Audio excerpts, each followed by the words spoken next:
हाँ जी, नमस्कार दोस्तों, स्वागत है आपका एक बार फिर से हमारे यूट्यूब चैनल परीक्षा गाइड पर। अगर दोस्तों आप लाइब्रेरियन एग्जाम की तैयारी करते हैं तो आप बिल्कुल सही वीडियो पर आए हैं।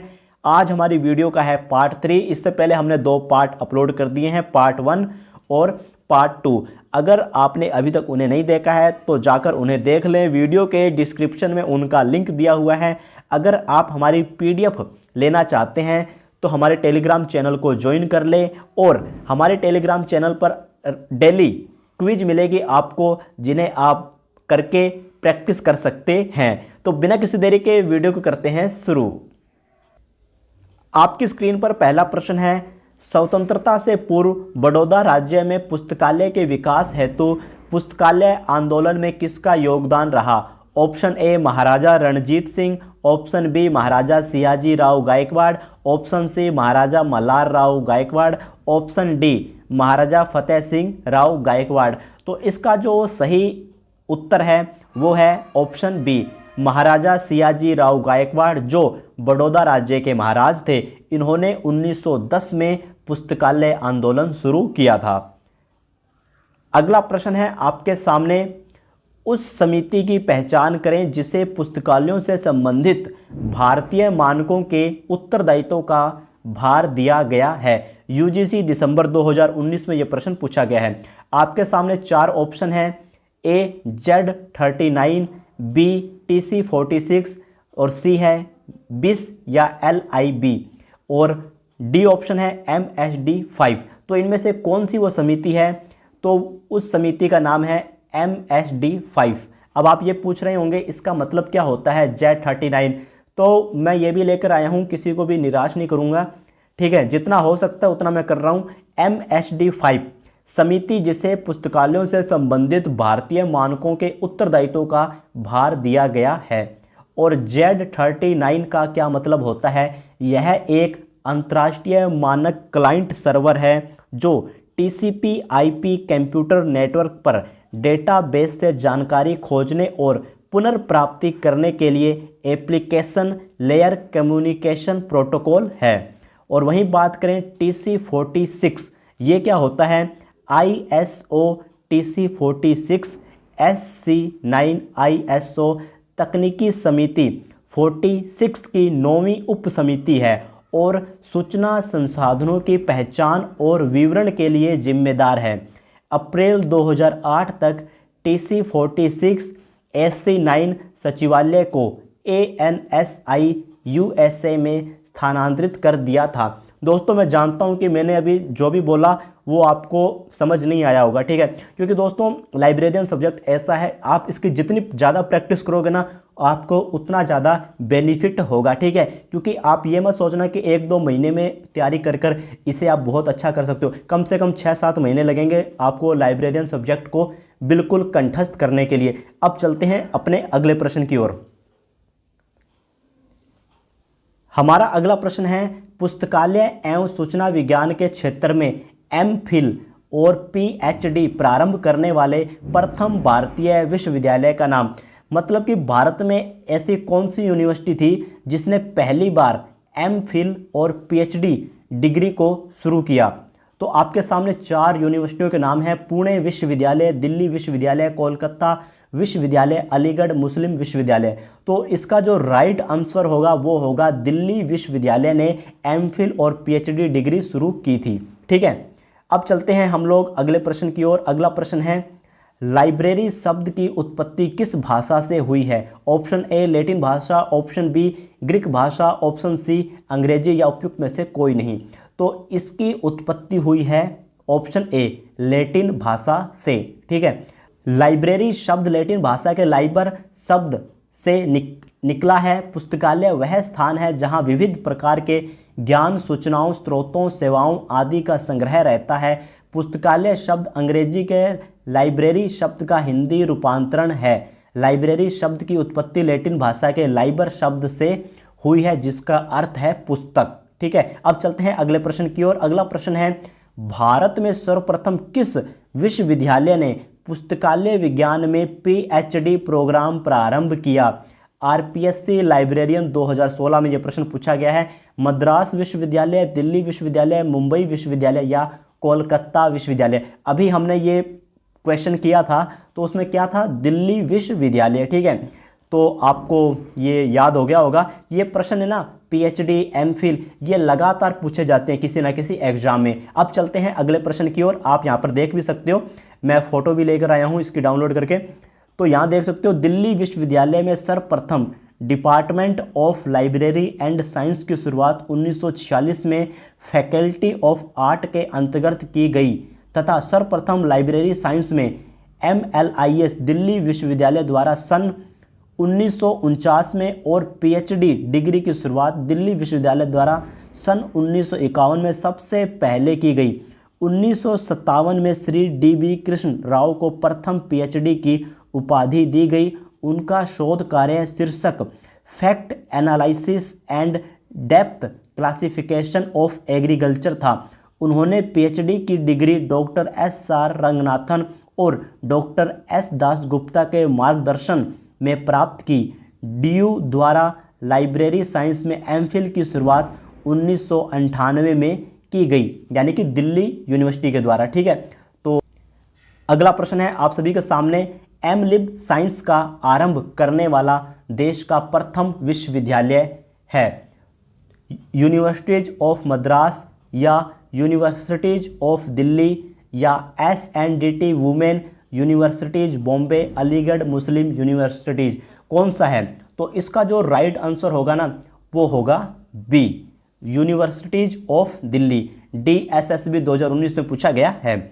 अगला प्रश्न है आप सभी के सामने, DRTC द्वारा लाइब्रेरी साइंस में किस कोर्स को प्रदान किया जा रहा है? अब ये क्वेश्चन आपको समझ नहीं आया होगा।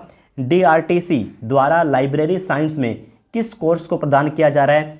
MLIB science degree, master degree, research degree या एसोसिएटशिप? तो इसका जो राइट आंसर है ना वो है मास्टर डिग्री, बी। तो क्या है ये देख सकते हो आप लोग, तो इसको ध्यान से पढ़ो। DRTC the documentation research and training centre 1962 में प्रोफेसर SR रंगनाथन द्वारा स्थापित लाइब्रेरी और सूचना विज्ञान में उन्नत प्रशिक्षण और अनुसंधान के लिए एक अंतर्राष्ट्रीय स्तर पर मान्यता प्राप्त केंद्र है। DRTC भारतीय सांख्यिकी संस्थान बेंगलोर केंद्र के अंतर्गत एक इकाई है। DRTC अगली पीढ़ी के सूचना प्रबंधकों को तैयार करने के प्राथमिक उद्देश्य के साथ पुस्तकालय और सूचना विज्ञान में मास्टर ऑफ साइंस प्रदान करता है। आपको समझ आ गया होगा। अब चलते हैं अगले प्रश्न की ओर। अगला प्रश्न है हमारा, भारत में कब और कहां पर पुस्तकालय विज्ञान शिक्षा आरंभ की गई? KVS 2015 में यह प्रश्न पूछा गया है। नई दिल्ली 1924, बड़ौदा 1911, चेन्नई 1933 या इनमें से कोई नहीं? तो इसका जो राइट आंसर होगा वो होगा बड़ौदा 1911 में, ठीक है। अब चलते हैं अगले प्रश्न की ओर। अगला प्रश्न है, ग्रंथालय एवं सूचना पद्धति की राष्ट्रीय नीति 1986 के चेयरमैन कौन थे? तो DN बैनर्जी, DP चट्टोपाध्याय या सेम पित्रोदा या कल्पना दास गुप्ता? तो 9वें का जो आंसर है वो है DP चट्टोपाध्याय, ठीक है, ये है। अब चलते हैं अगले प्रश्न की ओर। अगला प्रश्न है, किस आयोग ने यह सिफारिश की कि विश्वविद्यालय का लाइब्रेरियन किसी भी मामले में एक प्रोफेसर से कम नहीं है, उसे प्रोफेसर की तरह रैंक, स्केल, पद तथा सेवा आदि दी जानी चाहिए? राजस्थान लाइब्रेरियन 3rd ग्रेड 2016 में ये प्रश्न पूछा गया है। तो इसका जो मतलब कि ये प्रश्न कह रहा है कि कोई भी लाइब्रेरियन है ना कॉलेज में है या स्कूल में है, मतलब कोई लाइब्रेरियन कॉलेज में है तो उसका जो पद है ना उस कॉलेज में पढ़ाने वाले प्रोफेसर से कम नहीं है, उसका रैंक, स्केल, पद ये उसके बराबर होने चाहिए। तो ये किस समिति ने कहा था?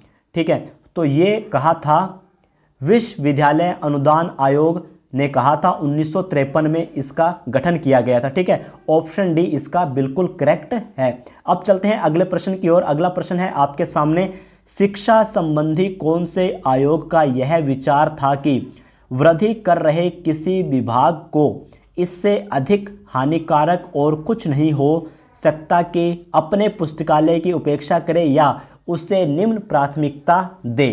तो इसका जो राइट आंसर होगा वो होगा कोठारी शिक्षा आयोग।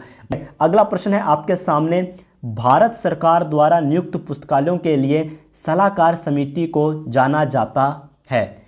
तो 12वें का जो राइट आंसर है वो है सिन्हा कमेटी।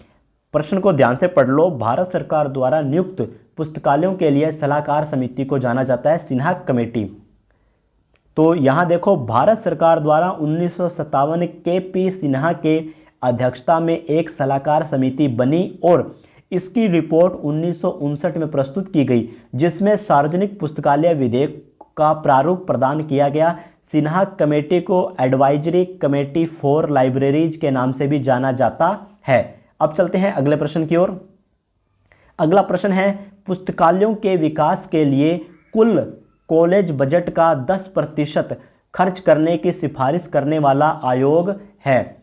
तो ये है कोठारी आयोग। ठीक है, कोठारी आयोग। ये प्रश्न लगातार एग्जाम में पूछा जाता है।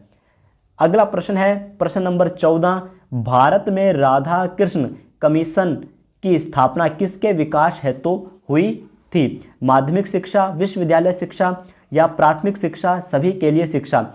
भारत में राधा कृष्णन, ये कृष्णन आएगा, ठीक है, न और लगाना है यहाँ पे। तो भारत में राधा कृष्णन कमीशन की स्थापना किसके विकास हेतु हुई थी? तो बी इसका सही है, विश्वविद्यालय शिक्षा के विकास के लिए। अब चलते हैं अगले प्रश्न की ओर। अगला प्रश्न है, राष्ट्रीय ज्ञान आयोग का गठन किस वर्ष में हुआ था? तो आपको बताना है कि राष्ट्रीय ज्ञान आयोग का गठन किस वर्ष में हुआ था, 2005, 2003, 2007 या 2014। तो इसका राइट आंसर होगा ए, 2005 में हुआ था। अगला प्रश्न है आपके सामने, भारत सरकार द्वारा नियुक्त एडवाइजरी कमेटी फॉर लाइब्रेरीज का चेयरमैन कौन था? तो इसका जो चेयरमैन था वो थे केपी सिन्हा। ठीक है, ऑप्शन डी बिल्कुल सही है।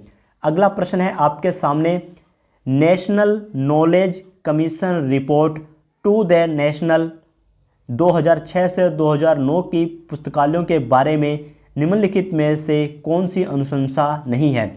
मतलब कि 2006 से 2009 के बीच में एक रिपोर्ट आती है, national knowledge commission report to the nation.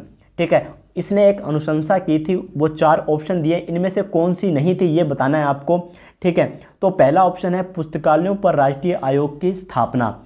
ठीक है, और दूसरा है सभी पुस्तकालयों की राष्ट्रीय गणना तैयार करना। तीसरा है केंद्रीय पुस्तकालय कोष की स्थापना करना। और चौथा ऑप्शन है सभी पुस्तकालयों के लिए कंसोर्टियम की स्थापना करना। तो इनमें से कौन सा नहीं है ये आपको बताना है। ठीक है, तो ये है डी, सभी पुस्तकालयों के लिए कंसोर्टियम की स्थापना करना, ये नहीं है। इसने ये कहा था कि पुस्तकालयों पर राष्ट्रीय आयोग की स्थापना करना चाहिए, सभी पुस्तकालयों की राष्ट्रीय गणना तैयार करना चाहिए, केंद्रीय पुस्तकालय कोष की स्थापना करना चाहिए, यानी कि डी है वो गलत है। ठीक है, अब चलते हैं अगले प्रश्न की ओर। अगला प्रश्न है, पुस्तक चयन समिति निम्नलिखित में से उदाहरण है? वैधानिक समिति का, तदर्थ समिति का, जिसे एडहॉक कमेटी कहते हैं। ऑप्शन सी है स्थायी समिति का, उपयुक्त में से कोई नहीं। तो इसका राइट आंसर होगा स्थायी समिति का, स्टैंडिंग कमेटी। ठीक है, प्रश्न देख लो, पुस्तक चयन समिति क्या होगा? स्थायी समिति। अगला प्रश्न है, परामर्शदात्री समिति का गठन कब हुआ था? तो इसका जो गठन है वो हुआ था 1957 में। ठीक है, परामर्शदात्री समिति का गठन 1957 में हुआ था। ग्रेट ब्रिटेन में पेरी समिति स्थापित की गई थी। ये प्रश्न पूछा गया था UKSSC लाइब्रेरियन 2008, यानी कि उत्तराखंड में पूछा गया था। ठीक है, कॉलेज पुस्तकालयों के लिए, शैक्षणिक पुस्तकालयों के लिए, सार्वजनिक पुस्तकालयों के लिए या स्कूल पुस्तकालयों के लिए? ये पूछ रहा है जो ग्रेट ब्रिटेन में पेरिस समिति की स्थापना हुई थी वो किसके विकास के लिए हुई थी? वो हुई थी शैक्षणिक पुस्तकालयों के लिए। शैक्षणिक को इंग्लिश में एकेडमिक लाइब्रेरी कहा जाता है। ठीक है, तो इसका बी बिल्कुल सही है। तो दोस्तों आज की वीडियो में हमने टोटल 20 प्रश्न किए हैं। ठीक है, टोटल 20 प्रश्न किए हैं। आपको लग रहा होगा कि कभी 15 कभी 20 प्रश्न काफ़ी कम है, लेकिन दोस्तों ये काफ़ी कम प्रश्न नहीं है, ये बहुत ही ज़्यादा प्रश्न होते हैं। आप इनकी गहराई को समझोगे ना, तब आपको पता चलेगा कि वाकई कितनी मेहनत लगती है इन प्रश्नों को तैयार करने में। ठीक है, मैं आपको वही प्रश्न करवा रहा हूँ अपनी इस सीरीज में जो प्रीवियस ईयर है, क्योंकि जितने भी पुराने प्रश्न होते हैं ना, चाहे किसी भी एग्जाम के उठाकर देख लो, 100 में से ना 65% प्रश्न प्रीवियस ईयर रिपीट होते हैं, बस फ़र्क सिर्फ इतना होता है उनकी थोड़ी बहुत लैंग्वेज चेंज कर दी जाती है। उस लैंग्वेज को पकड़ना है तो आपको ज़्यादा से ज़्यादा प्रीवियस ईयर क्वेश्चन पेपर लगाना पड़ेगा। अगर आपको ये वीडियो पसंद आई है तो इसे लाइक कर दो, चैनल सब्सक्राइब कर दो, जितने भी ग्रुप है सभी में शेयर कर दो, हमारे टेलीग्राम चैनल का लिंक दिया हुआ है उसे ज्वाइन कर लो। धन्यवाद। जय हिंद, जय भारत।